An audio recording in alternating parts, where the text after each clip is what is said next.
Title, An Evening with Buffy Sainte-Marie, Canadian Museum for Human Rights, October 5, 2016. All rights reserved. All content, both audio and visual in this live stream is protected against unauthorized reproduction or electronic transmission by copyright law. Any usage of this audio or video, in whole or in part, by any person or entity, is strictly prohibited and is a violation of copyright law.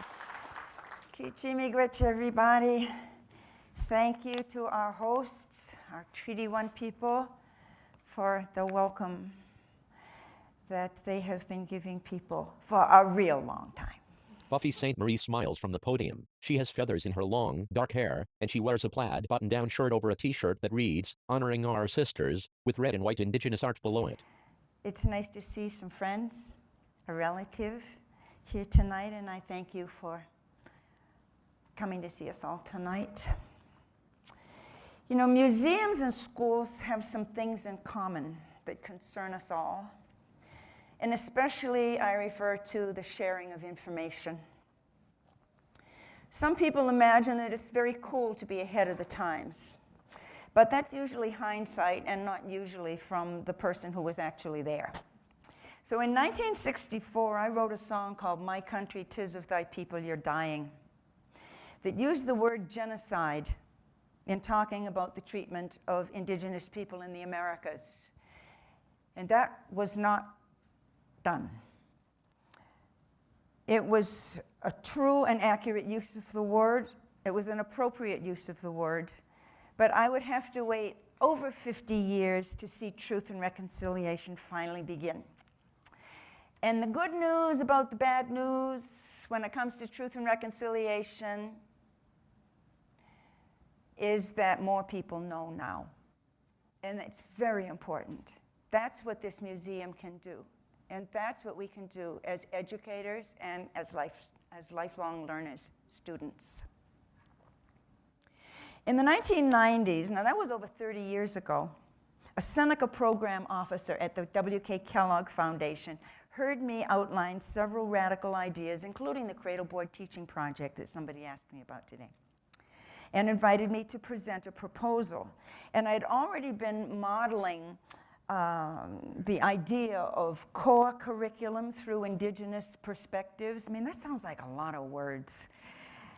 For about 12 years privately on just my own money, my own leftover singing money. And I had partnered with my son's multicultural 5th grade class in Hawaii. I had partnered them with a class at my cousin's 5th grade class at Star Blanket Reserve in Saskatchewan.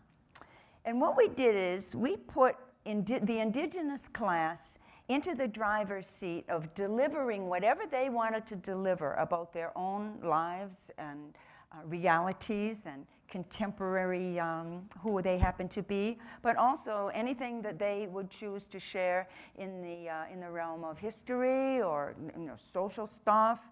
And with them being in the driver's seat, we also had them being the ones who were delivering our curriculum program. Many educators didn't get it at first when I talked about core curriculum through an Aboriginal perspective. Core curriculum, in case you happen not to be an educator, core curriculum, those are the subjects that everybody agrees all the kids ought to study, things like science and geography and history and social studies, government, stuff like that. So what we had the kids at Star Blanket Reserve do, we set them up in a twinning situation wherein they were sharing through faxes and goodie boxes and very early, very tedious and time-consuming early online partnering. They were sharing self-identity videos and pen pals and culture boxes. It was very new in those days to do that. But the most important thing that they were sharing was the idea of core curriculum through indigenous eyes. Normally what happens in most schools is that they study the Indians, in the fall, right? After the dinosaurs and the volcanoes, and around Columbus Day or Discoverer's Day, and sometimes around Thanksgiving. And then the entire curriculum goes back to being only Eurocentric. Only Eurocentric. What a waste, right? So when I was first talking to Educators, for instance, at the Mohawk Reserve at Akwesasne, which is right on the Canadian-US border, around New York, Ontario. They said, well, we don't feel qualified to tell the kids in our partner school way across the country, a non-Indian school, we don't feel qualified to teach them about the Navajos and the Apaches and the Crees. I said, no, you don't have to. All we're asking is that you decide what you would like to share with that partner school far away. And we never partnered neighbors, because my granddad didn't like your granddad, my dog didn't like your dog, right?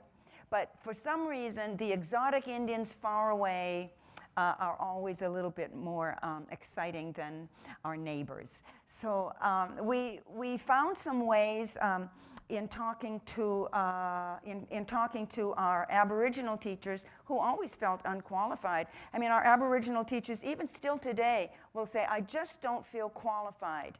The reason why they don't feel qualified is because nobody ever taught them anything, right? Nobody teaches us. And a lot of the public, they don't understand that. They think that we know everything. We don't. Nobody has taught us. Nobody's done the research. The mainstream teachers, the non-Aboriginal teachers, they would say, well, we don't feel qualified because, and the same reason, right? So we were facing a situation where we could use one problem to solve another problem. So what we did was we modeled this cradleboard teaching project in 18 states while we had a grant going. And our first grant was from the W.K. Kellogg Foundation. And the only thing wrong with it was that we needed to spend their grant money first on US kids. So, you know me, I found a way, and we wound up with about 30% Canadian content. And it was good, you know, it was good, and people really enjoyed the program. But we found that mainstream teachers, they just plain lacked excellent teaching materials. And I don't know an Aboriginal person in the whole wide world who doesn't have a hole where their self-esteem ought to be. And we suffer from being misperceived all our lives because of the same lack of materials. So forget twinning the schools for a second. Forget computers for a second.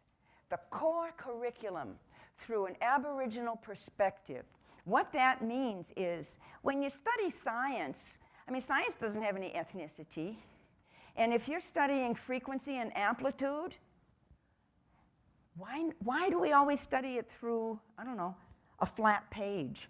You can't do it. Why do we study it in terms of pianos and tubas? What we did was two things. In the first place, we used multisensory learning. We have a girl, she's sitting at a computer. She sees frequency and amplitude. I bet there aren't 10 people in this room who know the difference, right? Because it's always presented on a flat page. We gave the kids a slider like you'd have in a recording studio. And if we're talking about amplitude, the student takes the slider and raises it, and it gets louder and softer, louder and softer. When it comes to frequency, and the same move is made, you get The audience watches her move her hands up and down, up and down. So you have multisensory learning going on. And then, in order to reinforce the learning, we gave the kids an opportunity to study Aboriginal musical instruments. Drums, flutes, rattles, stringed instruments, vocals, powwow. And we didn't just tell them about the instruments. What we did is we told them why the drum changes sound when you heat it, and why the flute changes sound when you cover the various holes. You're actually lengthening and shortening the column of air. See, so you can teach core science through indigenous perspectives, and you know why it's better? It's because it really raises self-esteem for Aboriginal kids to see their own culture, for once, not ignored, not shoved under the bed as soon as Thanksgiving has passed. And what it does for non-Aboriginal kids, besides being a lot more interesting than that same flat page, what it does is it gives them additional options in studying core science. In Manitoba, we reached a lot of very creative educators at the time, including 2 very brilliant ministers who embraced the concept, but we were very, very early. Most schools didn't have computers, but Helen Betty Osborne School did.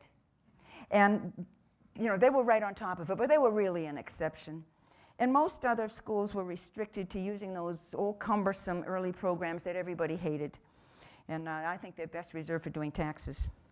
And many professors in teacher education departments, they were at retirement age and they were resistant to learn computers themselves. It turned out that nobody at the time in Manitoba could get the idea past the entrenched guys. Sometimes I've heard referred to as bean counters, or kind of political guys who are kind of entrenched in the system. So my whole point is this: regardless of being too early for our online and multimedia delivery of this program in some areas, our mission to reach creative educators with the idea of core curriculum through Indigenous perspectives went everywhere because we put it in the air. Because we went everywhere. We took it every place. We put it in the air where people could learn for free. We talked about it on radio and TV and online. We took every opportunity, both paid and unpaid. We had spreads in lots of educator magazines. USA Today, APTN learned about it. 33 tribal colleges embraced it. Universities in Manitoba, Saskatchewan, Alberta, BC, and Ontario learned. You sometimes don't wait for the money. If you've got a great idea, put it into other people's heads and hearts and let them run with it. And they have. Things are changing. We hosted conferences that brought teachers together and students from Aboriginal and mainstream Canada, the USA, and also we brought in students from Scandinavia, from the Sami Indigenous communities in Norway. And also we had teachers and students come from Australia, from Aboriginal communities there. And we taught them how to think beyond the old colonial system without ever having a fight. Just make it better and don't wait for the money. You know how to do it, you're a teacher, you know how to teach. Here's the content, run with it. See, not everything is business. Not everything is business. Some of the best ideas in the world are free, like natural talent and like breastfeeding. I know when I woke up in the hospital, having delivered my little boy, I looked over on the bedside table, and here's a big basket from, I don't know, Nestle or Enfamil or somebody, right? And my doctors didn't know about breastfeeding. They didn't learn it in medical school because it wasn't sponsored, right? And the formula companies were. And I mean, where does the money come out, So, no, it's a reality. Here you have this natural resource, like your heart, like your head, like the things that your body can do. And we kind of overlook them sometimes because we just get so tied up in the money. When you have a great idea that can profit everybody, whether you're a student or a teacher, there always will be gatekeepers. But just don't hang around waiting for them. They'll get around to it. They're doing something different. Don't get discouraged when you run into the gatekeepers at the foundation or in politics or in education. They're not the evil empire. They're just doing their job within the colonial system. So don't hold your gift back waiting for them. If and when they catch up, it'll be even better for sure. But meanwhile, do it anyway, and don't wait for the money to give your gift as a teacher. I have a whole bunch of recommendations to make to the museum. I was just talking to several people about the recommendations that I have to make, and some of them I want to share with you too, because like I said, I like to put it in the air. Somebody here will run with it and do something amazing.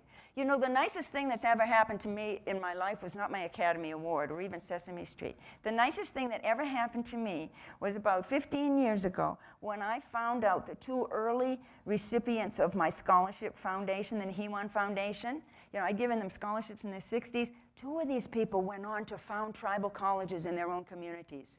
At Navajo Community College, Diné College, and at the Rosebud Reservation, Dr. Lionel Bordeaux, who also, on that scholarship money, he wound up founding the American Indian Higher Education Consortium. So you never know what one of your students or one of your colleagues, you know, you put it in the air, you give somebody a little gift, and they do something that you yourself could never have pulled off.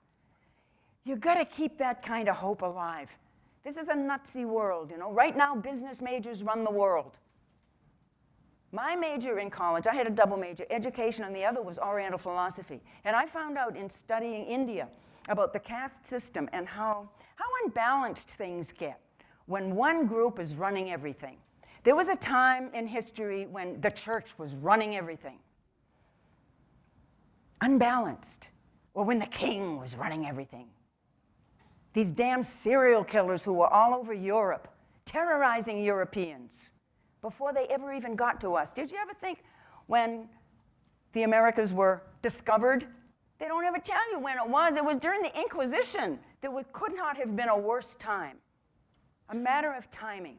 The way those people were treating their own people, you know, just terrible, terrible, terrible, before they ever got to us. You got to remember that, you know, especially Aboriginal teachers have to understand that. The treatment of children in residential schools, read Charles Dickens. That's how it got to be like that. It's not just that white people hated Indians. No, it's the way they treated children. It was wrong in Europe and it was wrong here.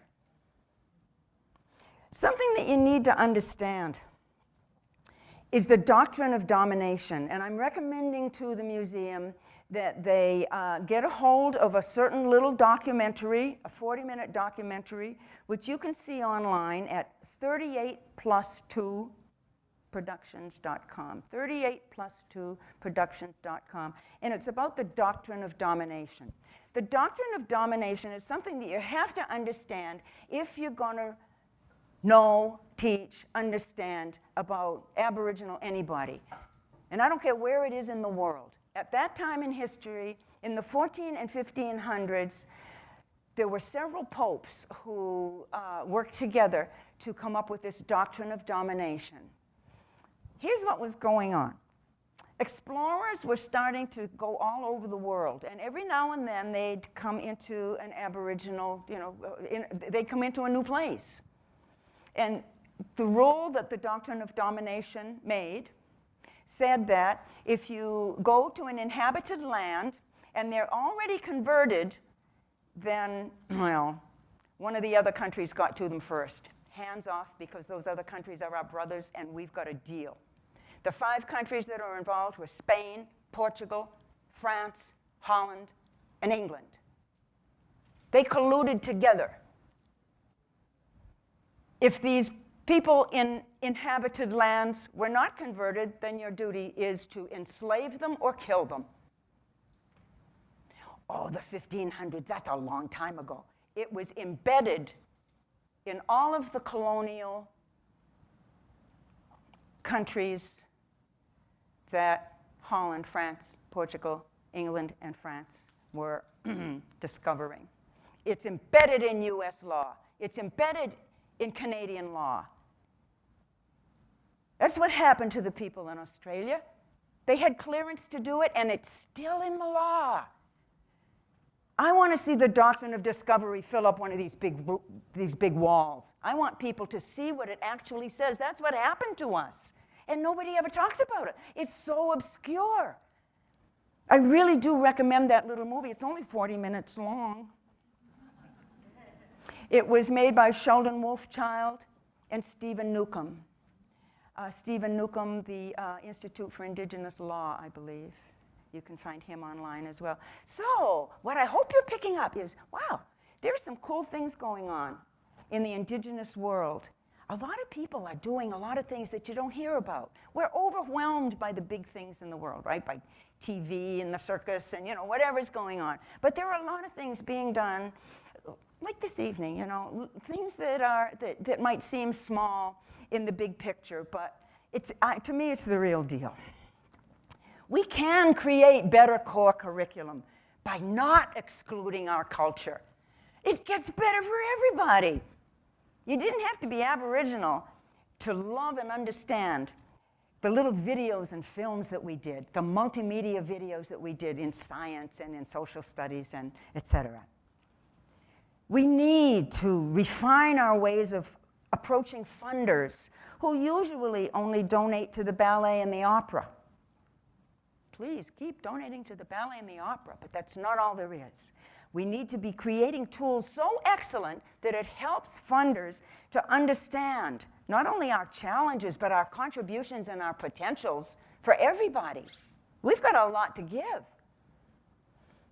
We can educate our own students and everybody else with enhanced, accurate curriculum by, included, and about Aboriginal people. It's easy once you get the hang of it. It really is. We should educate beyond our own neighborhoods with surprising excellence, not the same old thing. I mean, for me, the biggest problem in schools is it's boring. But it doesn't have to be anymore. The Cradleboard Teaching Project, we were so early, nobody even knew computers. They didn't know what that was. Very few schools knew what it was. But now, look at our emerging teachers all over Canada. Oh, they're all over Photoshop and movie programs and animation. What should they use those tools for? Interactive multimedia curriculum from within an Indigenous perspective that still matches content standards. You've got to match content standards. What you're making as educators needs to be so good that the funders say, wow. So go for excellence. We must live up to changing times and new opportunities to be properly perceived. There's a lot of money out there in this 150th anniversary. There are a lot of foundations who are willing to fund things. There are new opportunities to be properly perceived by others and to be included in new funding. We need to abandon rankism of all kinds in Canada, in Canadian life, in our schools. Rankism, I don't care what it is, it's all bullying. Rankism is bullying. You can call it racism, that's just the clothes the bullying's wearing. That's just the thin edge of the wedge. Sexism, ageism, genderism, it's all bullying. Don't stand for it in yourself. Get rid of that rankism. We need to take seriously our own grassroots culture and culture carriers and continue to support, develop, update them, and help them to share what they want to share. Stay calm and decolonize, that's what I say. Allow yourself to ripen. There's not one single one of us who isn't growing right now. But I think because of the kings in Europe, who they wanted everything to stay the same and just do what they wanted to do. Those days are over. You're ripening every day you're better. So am I, so is everybody else. Even the guys you don't like, they're ripening too. We need to create a world that's about more than money. Oh, it ain't money that makes the world go around. That's only temporary confusion. It ain't governments that make the people strong. It's the opposite illusion. Look right now and you see they're only here by the skin of their teeth as it is. So take heart and take care of your link with life is beautiful if you got the sense to take care of your source of perfection. Mother Nature, she's the daughter of God and the source of all protection. Look right now and you see she's only here by the skin of her teeth as it is. So take heart and take care of your link with life. We can create a world that's about more than money. Reconsider colonialism and coin-based decisions. Learn some of the issues. That we're absent from curriculum in public schools is a disgrace. It's just one more indicator of colonial genocide, but we can fix it. We can. We can. We can in this building, we can in this city, we can in this country. Nobody would want to teach bad math. Nobody would want to teach bad geography about a flat earth. You wouldn't do that. So it's up to people who are interested in Aboriginal everything, whether you're Aboriginal or not, or a little bit of this and that. It's up to you to take your passion for Aboriginal everything, step forward, turn it into something. You can do this. I don't care whether you make a comic book or a poem or a life for somebody. If you care about the values that you feel from Aboriginal people, run with it, go for it. Don't wait for somebody to hire you to do it. Do it yourself. You the boss. I want to inspire you to enjoy Aboriginal Canada, to learn it, to teach it, to create new and better curriculum content. What about Idle No More? Yes. I would love to be working with Idle No More in a new way. I mean, Idle No More is about undoing racism and other forms of oppression. They do it now through webinars, website, Facebook, teach-ins, videos, round dances, class presentations, etc., all for free and on a shoestring. It'd be great to have the support. If you know people who are trying to give away money for really, really passionate people who know what they're talking about, I'm talking about Aboriginal PhDs, people with master's degrees, people who are just drenched in their culture and have a love for it and are willing to share it. What we would like to do at Creative Board, I would like to be making some of the issues, some of the issues are hard that they're facing. I would like to be writing child-friendly curriculum about some of the contemporary issues that seldom get mentioned, like staying safe, like understanding our rights, like nonviolence, like what's cool about history, science, and culture. They're also hoping to develop an international Indigenous PhD with a land-based focus, which sounds really, really good to me. The Canadian Museum of Human Rights can and must promote human rights through culturally appropriate education. The doctrine of discovery, it's still being used against us, although it was written in the 1500s. Where is it? Oh, those poor little Indian kids, they cut their hair and wouldn't let them speak their language. Isn't that awful? I'm sorry, folks. There was an electric chair involved. There were cattle prods. Where are they? Where are they? I'm not seeing them in this museum. I'm not seeing them anywhere. Why aren't we talking about that? We see the horror that was done by the Nazis, and it breaks our hearts, but at least we know. The electric wires that was used on little kids, not once or twice, thousands and thousands of times. It needs to be in this building, for this building to be what it needs to be. So I hope to continue to work with the museum and to pull some of these things off. Where is the Ottawa Citizen 1907 newspaper? Where is that? The article that Peter Bryce, a doctor, wrote. He called it a national crime. It was about the residential schools and what was going on. It's not as though people didn't know, people. People did know, and people covered it up. Little kids being exposed to tuberculosis patients deliberately and left alone to die. It is a sad story. And it's going to get told. And I sure hope that this museum is a part of the continuation of telling that. If you want to know about the electric chair, Edmund Meditawab, and he heads up the St. Anne's Survivor Association. Get in touch with him. We're going to find that chair. Or we ought to make a replica. It ought to be here. Don't walk me through this museum and show me everybody's horrors but our own. I don't want to see anybody pussyfooting about these issues. My friends and family went through it. There's a wonderful movie called Where the Spirit Lives, which I'd like to see circulated. Child-friendly story about the residential schools. So what I really want to tell you today is that we don't have to tear down the system in order to improve it. We don't have to.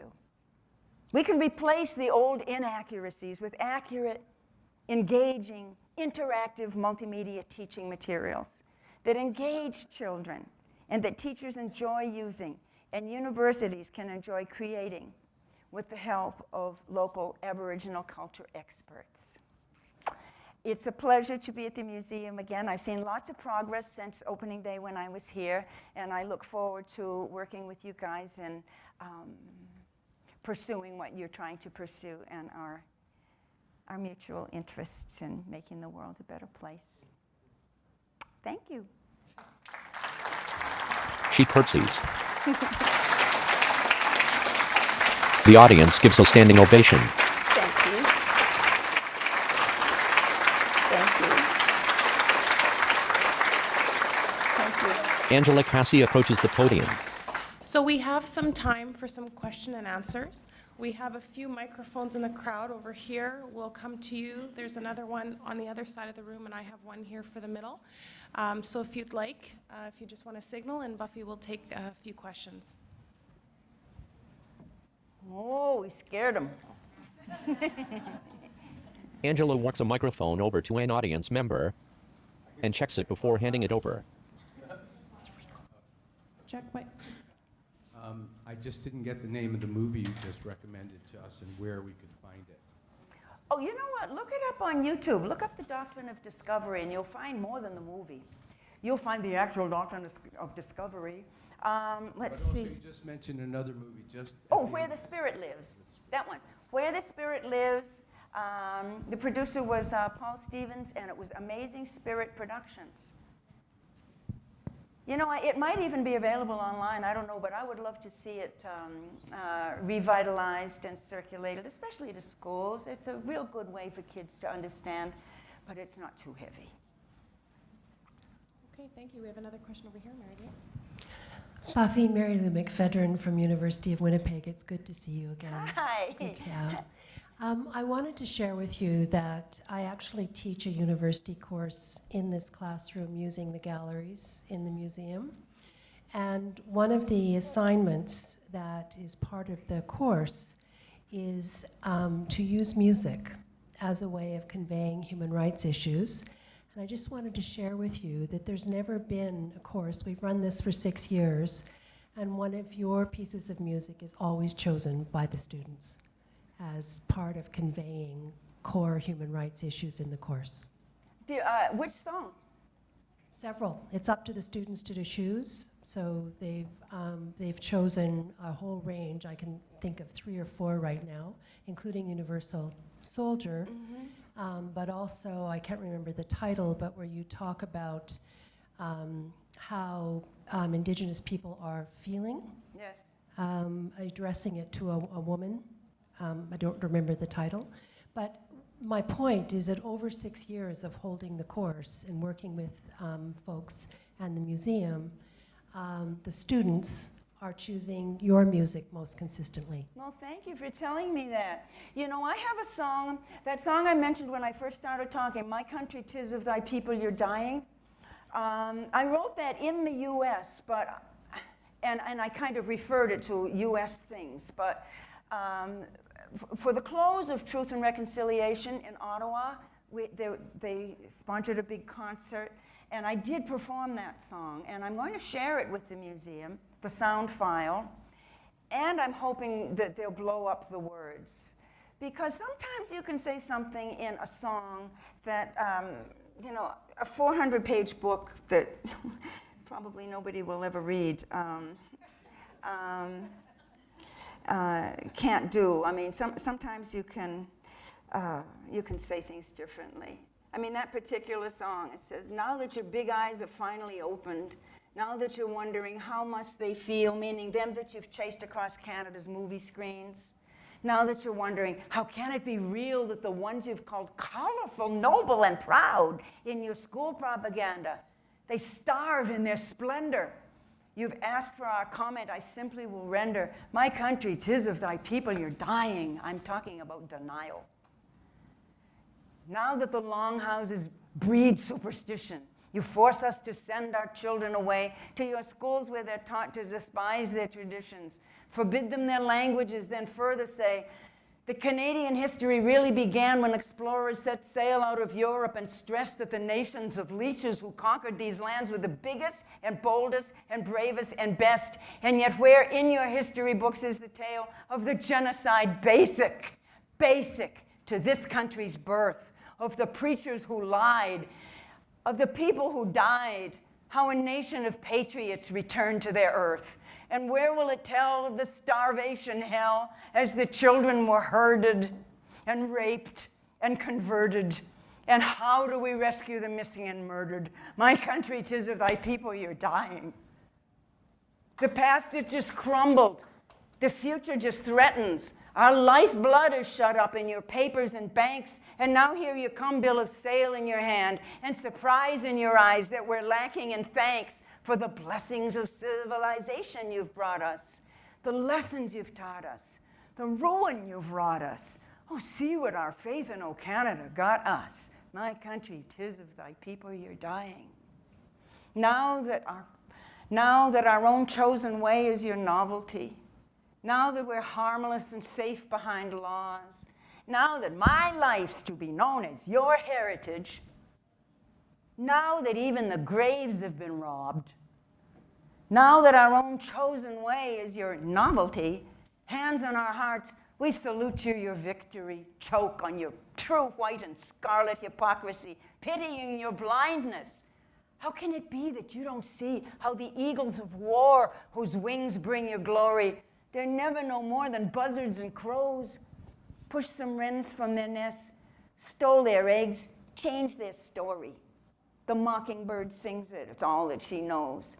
Ah, what could I do, say a powerful few, with a lump in your throat and a tear in your eye? Can't you see that their poverty's profiting you? My country, 'tis of thy people you're dying. That's a hard one. But sometimes you got to say it. So I said it 50 years ago, but it took 50 years for truth and reconciliation to happen, and thank goodness it did.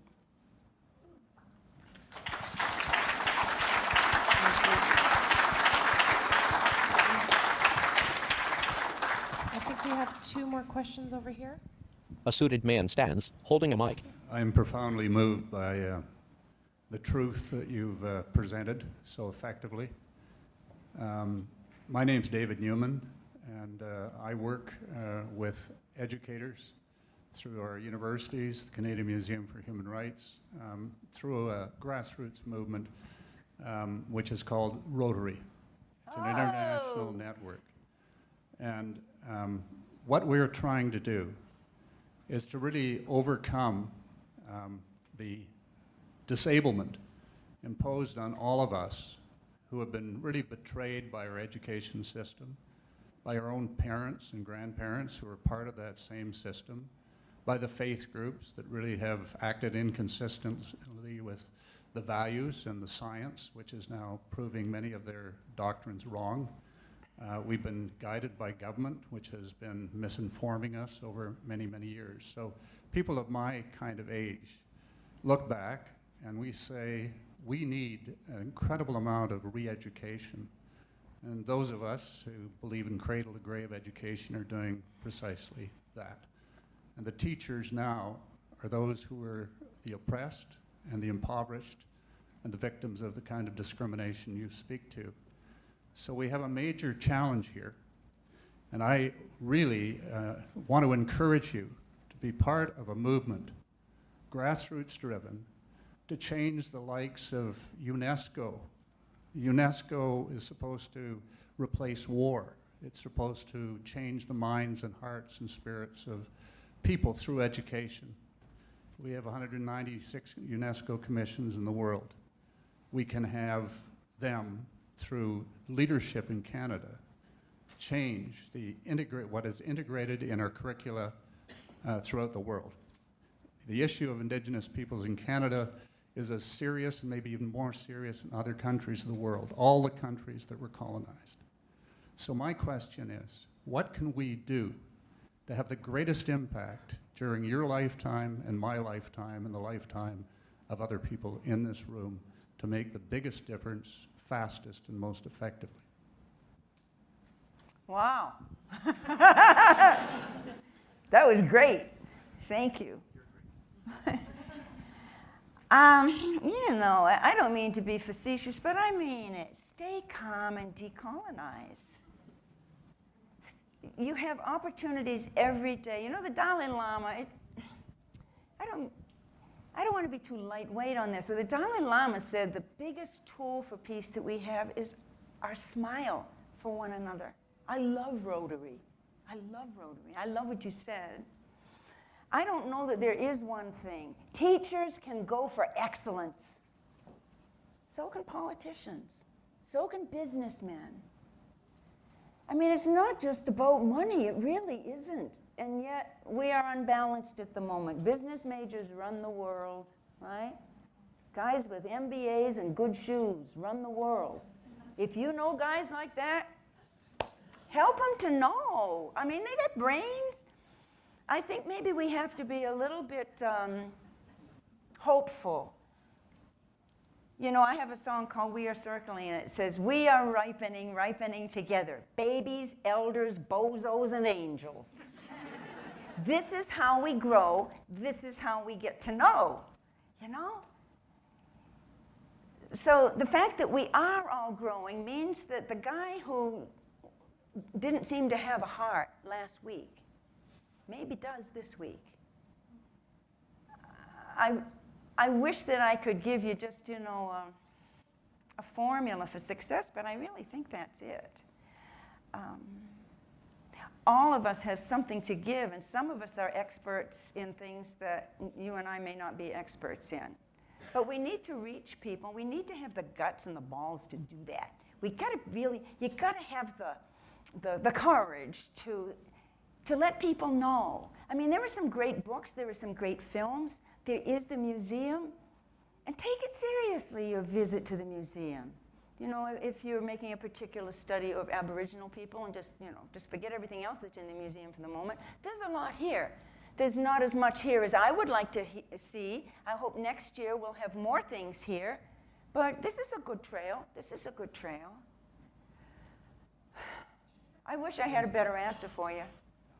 That's going to have to do for now. Okay, and we're going to take our final question here. Yeah, my name is Joe Keeper. Oh. I am a Cree Indian from northern Manitoba, and I've gone to residential school, and I lived in this world for, I'm 88 years of age right now. But I was really struck when you repeated the words to my country, tis of the people you're dying, because I think that, like what Mr. Newman here said, it's true.